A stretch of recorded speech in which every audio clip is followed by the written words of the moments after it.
Well, a good Wednesday evening, everyone. Your weather headlines. Warm and humid conditions are starting to set up across our area. Storms return as we go through tomorrow and for the rest of your next 7 days. There is the chance to see some severe storms as well. Temperatures have been very warm out there today, but notice they are starting to drop into the low 70s, upper 60s. Out there for tomorrow, we'll start in the low to mid 60s, very mild for this time of year, and then we're going to see temperatures warming into the low 80s out there tomorrow. Some mid 80s possible, especially for Alderson, Pineville, Welch, War, Mullins, places like that, and into the coal fields.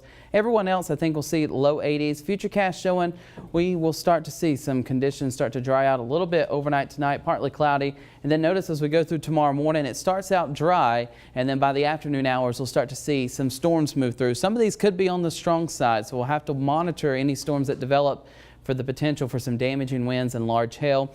Most of this threat pushes on through as we go into the 8 o'clock hour. But notice as we go into late Thursday night, early Friday morning, shortly after midnight, there could be a second round of storms that move through. These could be strong as well.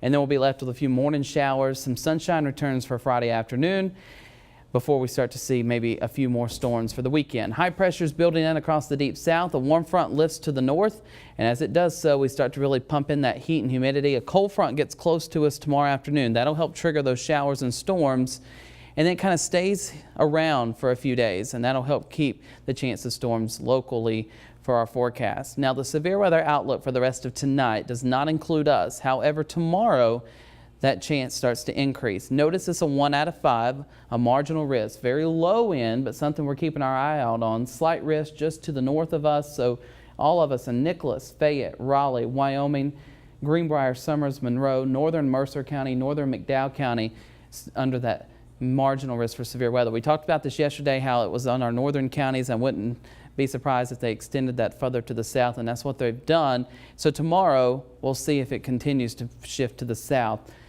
Our severe weather threat for Friday, I'm not expecting any. The main impacts for Thursday for storm impacts would be damaging winds. It's the medium threat right now with winds as high as 60 miles an hour. The hail threat, 1 inch size or larger, is a little elevated as well. Our tornado threat's very low. Our flooding threat is low as well, but any storms that kind of train over the same areas will have to be monitored, as we could see a little bit of flooding concerns in some poor drainage communities. Notice rainfall amounts through Friday, generally 1/2 inch up to 1.5 inches. 40% chance of showers and storms tomorrow, and we kind of keep that consistent over the next 5 days. The pollen forecast is out there, not doing too well for you allergy sufferers. We're in that medium to medium high range. Overnight tonight, temperatures in the low to mid 60s, very mild for this time of year. Your 7-day forecast, 82 tomorrow and Friday.